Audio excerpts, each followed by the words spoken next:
Buenos días a todas y a todos. Vamos a empezar el acto de apertura de este seminario de trabajo hacia una estrategia del tercer sector social de la discapacidad en el marco del nuevo periodo de programación de los fondos estructurales. Vamos a iniciar el acto de apertura sin más dilación y le daría la palabra a doña Isabel Mateo, representante de la Oficina del Parlamento Europeo en España. Cuando quieras, Isabel.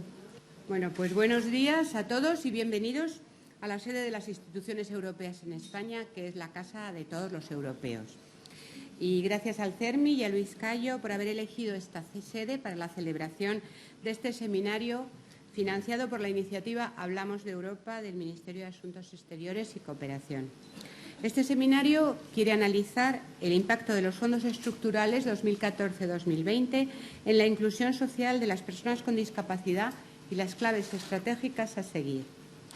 Para asegurar que los fondos estructurales de la Unión Europea lleguen a ser instrumentos efectivos para hacer una sociedad europea más inclusiva, es necesario que se dé un buen uso de estos fondos y además que los sectores implicados reciban una información clara y accesible de los mismos. Ayer se celebró aquí un seminario de idénticas características sobre la nueva programación de los fondos estructurales y la infancia, en la que también participó la directora Sukoba Tosheva. En este seminario se analizó cómo la actual crisis económica ha incidido en los colectivos más desfavorecidos y en el nuevo impulso que se quiere dar con la Estrategia 2020 a la inclusión social. A ver si por una vez rompemos en Europa el ciclo de las desventajas y no tenemos que repetir la frase de Save the Children con respecto al cumplimiento de la Agenda de la Infancia. Muchos anuncios, pero pocos avances. Aunque es verdad que la visibilidad social de los problemas de las personas con discapacidad y los avances logrados en la Unión Europea han sido importantes, los resultados concretos siguen siendo bastante limitados. Hoy y durante esta jornada, que espero que sea muy interesante, además de a personas expertas como las que tenemos aquí, tendremos la oportunidad de escuchar por videoconferencia a varios eurodiputados españoles. Irache García y Sergio Gutiérrez, que son del Grupo Socialista, y Rosa Estarás, del Grupo PPE. Y ellos nos van a dar también una visión del Parlamento Europeo sobre el tema. Pues sin nada más que decirles y agradeciéndoles su presencia y esperando que sea un éxito este seminario, nada más. Gracias. Gracias, Isabel. A continuación tiene la palabra don Francisco Fonseca, director de la representación en España de la Comisión Europea. Sí, buenos días y perdónenme el retraso, pero esto de los medios, de las redes sociales obliga a cualquier cosa que ocurra en el último rincón del mundo tenga repercusión para todos y hay que estar pendiente, perdónenme. Bueno, yo simplemente quería darles la bienvenida a este seminario CERMI, que si no me equivoco se ha convertido ya en un clásico dentro de esta casa. Ustedes saben que tanto el Parlamento Europeo como la Comisión no solamente estamos encantados de prestar en la sala, sino consideramos que forma parte de los, perdónenme la expresión, de los deberes inherentes en el cargo. Su labor es impagable y si algo hace bueno las sociedades europeas es la suya. Y en realidad, por eso, Miguel Ángel, como tú sabes bien, los agradecidos somos nosotros, porque venís a esta sala más que nosotros por lo que lo hacemos.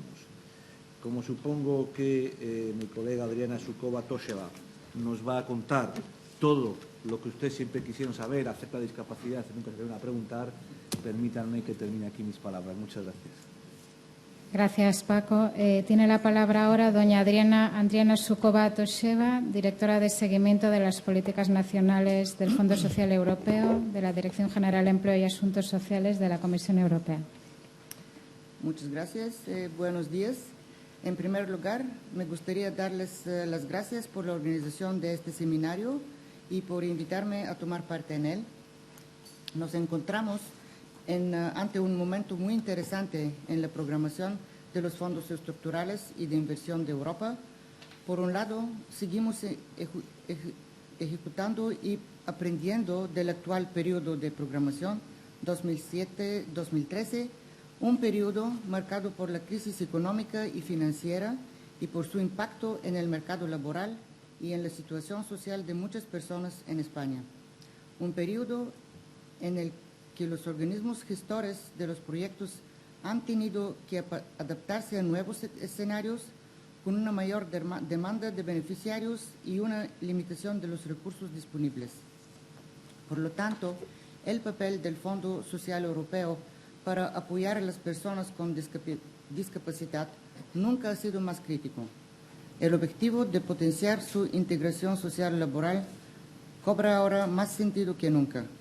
Por otro lado, nos encontramos ante un nuevo periodo de programación que retoma las lecciones aprendidas en el pasado y además ofrece nuevos elementos para poder seguir invirtiendo en la integración sociolaboral de las personas con discapacidad. Como veremos más adelante, las organizaciones del tercer sector de acción social juegan un papel esencial en la gestión del Fondo Social Europeo, un papel que se ve reflejado en el Código de Conducta Europeo para la Asociación. Estoy convencida de que este seminario aportará elementos muy valiosos que podremos plasmar en la nueva programación del Fondo Social Europeo y quiero darles muchas gracias por su atención y voy a hablar un poco más adelante. Gracias. Gracias, directora. Tiene la palabra ahora don Carlos García de Cortázar, subdirector general de Asuntos Sociales, Educativos, Culturales, de Sanidad y Consumo de la Secretaría de Estado para la Unión Europea del Ministerio de Asuntos Exteriores y Cooperación. Buenos días a todos. Me encanta que precisamente dentro del programa Hablemos de Europa, aquí hayamos decidido hablar de la inclusión. Me parece fundamental. Miren, yo siempre he sido un poco iconoclasta y ahora que se habla de verso suelto, pues yo también he sido un poco verso suelto. Así que me van a permitir que haga mis propuestas personales y que con esta fórmula de propuestas personales, pues espero poder acercarme a ustedes y que ustedes se acerquen a mí en una especie como de autopista de dos direcciones. Yo quería hablar de la Estrategia 2020. Cuando hablamos de la Estrategia 2020, siempre tratamos la idea de que tiene que haber crecimiento, que tiene que haber crecimiento sostenible, pero hay otra parte que normalmente la olvidamos, que tiene que haber un crecimiento inclusivo. Y esto me parece esencial, me parece un elemento que tenemos que resaltar. ¿Y cómo debemos resaltar, cuando menos, esta necesidad de crecimiento inclusivo? Pues me parece que lo lógico es que dentro de los objetivos e instrumentos que nos da la Estrategia 2020, actuemos sobre ellos. Dentro de poco vamos a iniciar la revisión de la Estrategia 2020. Ustedes saben que en el ámbito social tenemos tres grandes objetivos. El primer objetivo es la tasa de empleo.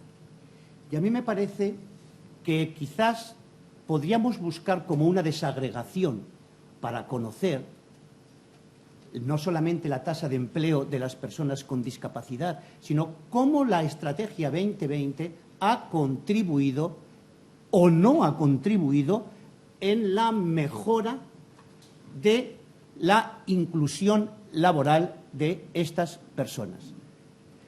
El segundo objetivo, me parece muy claro también, saben que tiene que reducirse al 10% el abandono escolar.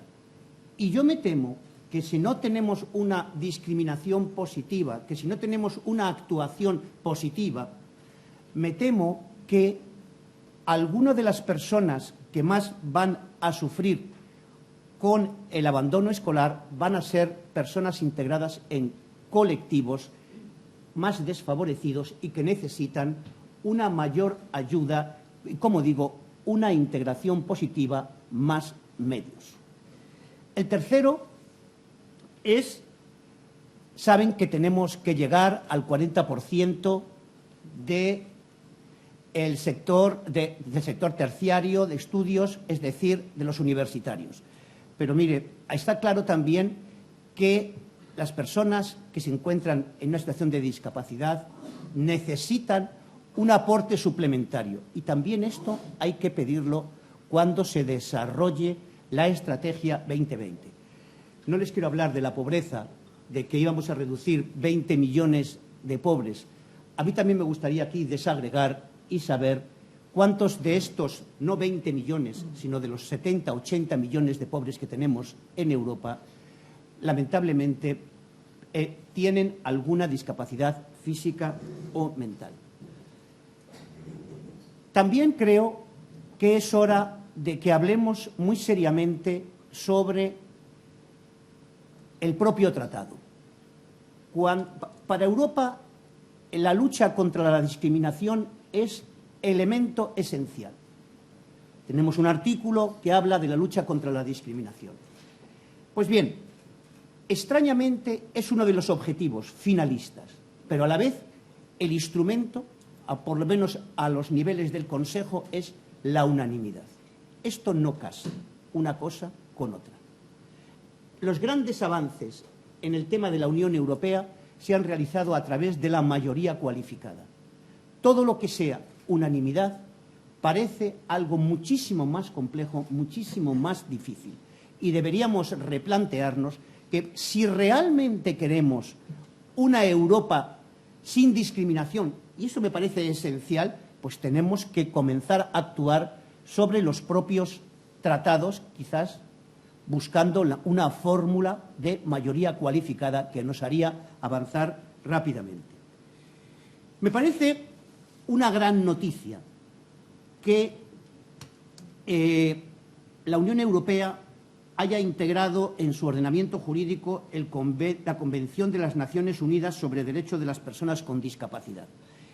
Me parece noticia per se, pero me parece mejor noticia si además sabemos que es el primer instrumento de derechos humanos que ha ratificado como tal la Unión Europea. Y esto me parece esencial. Por eso, a veces veo grandes objetivos y pequeñas realizaciones. Y yo lo que intento es buscar que objetivos y realizaciones interactúen y vayan de la mano. Por último, soy una persona que estoy acostumbrada a hablar de grandes principios. Muchas veces cuando tenemos poco que decir hablamos de grandes declaraciones y de grandes principios y hablamos, yo creo que quizás porque no tenemos una idea clara de lo que necesitamos. Pero yo, permítame que sea tan soberbio de decir que a lo mejor sí sé lo que se necesita, por lo menos en una pequeña cosita. Creo que toda la política en favor de la integración y de la inclusión solamente puede hacerse si potenciamos las organizaciones del tercer sector. Si no es así, siento mucho decir que seguiremos haciendo grandes declaraciones, grandes principios, grandes homenajes, pero realmente lo que interesa a todos es que día a día haya una Europa más inclusiva y más integradora. Y eso creo que es una misión no solamente de los gobiernos, de las administraciones o de las instituciones europeas, es fundamentalmente las instituciones o las organizaciones del tercer sector las que tienen esa misión. Muchas gracias. Gracias, Carlos. Finaliza y cierra esta mesa de apertura el presidente del CERMI, Luis Cayo Pérez Bueno. Buenos días a todas y a todos. Gracias, Pilar, directora ejecutiva del CERMI, miembros de la mesa. Un especial agradecimiento y reconocimiento a las instituciones de la Unión Europea, a la representación del Parlamento, la Comisión del Parlamento aquí en España, a la representante de la Comisión, de la Dirección General de Empleo, a la Secretaría de Estado para la Unión Europea, del Ministerio de Asuntos Exteriores y de Cooperación, al Secretario de Estado, que siempre sé que nos tiene muy cerca y muy presente, que hoy no nos ha podido acompañar, y a todos los amigos y amigas que estáis presentes y los que nos están siguiendo a través de Internet, que un saludo porque se está emitiendo para los que estamos fuera de aquí. Esta jornada, que no es nueva ni es inédita, sino que se inscribe, se inserta en un largo proceso que el movimiento de la discapacidad, en general el tercer sector, la economía social, pues llevamos años trabajando en relación con los fondos europeos, se pone bajo el paraguas de una actividad, de un programa, el Ministerio de Asuntos Exteriores, al que de nuevo reitero las gracias, que se llama Hablamos de Europa.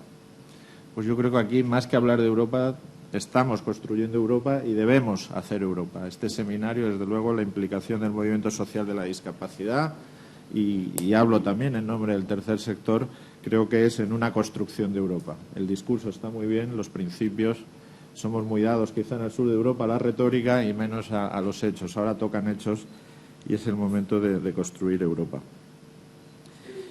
Se habla de fondos estructurales y creo que esa sería una justificación, y no haría falta decir más, para confirmar por qué está la discapacidad interesada en esta cuestión. Estructural es nuestra situación de exclusión, de discriminación, no es coyuntural, se prolonga a lo largo del tiempo, permanece, se produce en todos los ámbitos de la vida. También tenemos que constatar avances, pero para atacar esa situación de exclusión originaria de esos casi 100 millones de personas con discapacidad, de hombres y mujeres con discapacidad que hay en Europa, 4 millones en España, más sus familias, hemos de atacar, de encarar esta cuestión de modo estructural, no coyuntural. La discapacidad, el movimiento social de la discapacidad está en el discurso, está en la acción de los fondos estructurales y no por oportunismo financiero. Hay dinero, a veces tendemos todos y todas a acudir allí donde hay dinero para ver qué podemos pescar. Como se dice en castellano, a río revuelto, ganancia de pescadores. No, estamos por convicción y por devoción. Quizá los fondos estructurales en las programaciones anteriores, desde luego en esta que se inaugura este año y hasta el 2020, junto con la dimensión política de la Unión, que ahora pues quizá está un poco debilitada por toda la situación que se ha vivido en los últimos años, pero quizás son el instrumento más vigoroso, más potente que tiene la Unión para provocar cambio social, que se dirija, como se ha dicho, como se ha apuntado, a la inclusión social, a la lucha contra la exclusión, a la eliminación o la atenuación radical de la pobreza, que nos ataca a todos y ataca a las personas con discapacidad y a sus familias de un modo bastante considerable y bastante más intensificado que el resto, al desarrollo sostenible, al desarrollo humano, incluso a la innovación social. Todos esos temas que están dichos, escritos y que son el elemento impulsor de esta programación, de esta nueva programación de fondos estructurales, coinciden plenamente con la agenda de la discapacidad. Por tanto, tenemos que estar ahí, por muchos motivos y, entre otros, por esa necesidad de usar todo el potencial enorme que tiene la Unión Europea y, en concreto, a través de sus disponibilidades presupuestarias para avanzar en esos objetivos. Y digo para avanzar, no solo para tratar, para hablar, para parecer que hacemos algo, sino para avanzar efectivamente. Y ahí, como se ha apuntado, el movimiento social, el tercer sector, las entidades no lucrativas, no podemos ser un convidado de piedra.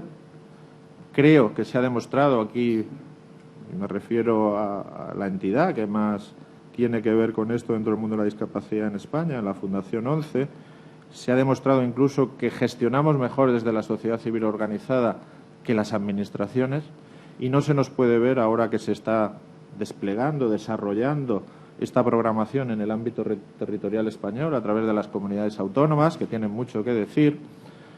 El Estado ya ha hecho su parte, todavía le queda. No se nos puede ver como adversarios, ver con reticencia, poner trabas. La gestión de los fondos estructurales europeos es complicada de por sí, tiene un gran grado de complejidad, es difícil. Hay principios irrenunciables, como es la transparencia, como es la eficacia, como es la eficiencia, pero no podemos poner esos principios para hacer una gobernanza imposible de este proceso, porque no iríamos a donde nos obligan los mandatos políticos y los mandatos estratégicos. Estos fondos también se tiñen de algo nuevo, algo que para nosotros recibimos con enorme satisfacción, y es que están condicionados, la actuación de quien los gestiona, a un mandato que es el cumplimiento de la Convención, de los valores, mandatos y principios de la Convención Internacional de los Derechos de las Personas con Discapacidad, un tratado de derechos humanos internacional del Sistema de Naciones Unidas que la Unión Europea, como muy bien señalaba Carlos, ha hecho suyo por primera vez y forma parte del acervo jurídico de la Unión y de cada uno de los Estados, porque a su vez los Estados lo han ratificado y lo han incorporado a su ordenamiento jurídico. La Convención tiene que estar ahí. La Convención es muy clara. La Convención habla de derechos humanos para las personas con discapacidad, de inclusión, de vida independiente, de no segregar, de no discriminar, de accesibilidad universal, de toma de decisiones, de dignidad, de igualdad para las mujeres y niñas con discapacidad, igualdad real y efectiva, y eso tiene que permear todo lo que hagamos, todo lo que se haga con fondos estructurales en España. Creo que somos un aliado idóneo de la Unión, de los Estados, para hacer de la potencialidad de la virtualidad que tienen los fondos una realidad. Formamos parte del discurso, pero sobre todo queremos formar parte de la acción transformadora para que esos 100 millones de hombres y mujeres con discapacidad en Europa, esos 4 millones en España, sepan que la Unión Europea no es algo lejano, algo distante, sino que es algo cercano y que proporciona instrumentos que cambian el día a día y que hacen, a través de estos fondos estructurales, que nuestra exclusión estructural sea menor. Yo agradezco a todas las personas presentes. No hemos venido solo a reflexionar, sino a debatir y a llevarnos un programa de acción para cuando volvamos a lo micro, a nuestra entidad, a nuestro territorio, a nuestra esfera de responsabilidad, tomar decisiones que hayan asumido estos altos mandatos que tenemos de inclusión, de no discriminación, de lucha contra la exclusión y la pobreza, que debería ser declarada un crimen contra la humanidad. Europa debería declarar a la pobreza un crimen contra la humanidad, y hacer que el 2020 no sea solo un horizonte que nos aguarda y que ya intentaremos rendir cuentas, sino que sea una ocasión para presentar resultados que nos avalen como sociedad, como Unión Europea y como personas, como hombres y mujeres. Por mi parte, muchas gracias, buena jornada, y creo que todos nos vamos a llevar un aprendizaje aplicado a una mejor acción. Gracias, Luis. Damos por finalizado el acto de apertura. Ahora vamos a pasar a tomar un café arriba en la sala y a las 10 retomamos ya el seminario. Quería informarles que a las 10:30 la mesa redonda se va a ofrecer interpretación inglés y español para quien lo precise. Se mantiene el subtitulado en español y, por tanto, al bajar, quien necesite auriculares, nuestras compañeras le facilitarán para esta mesa redonda unos auriculares. Gracias.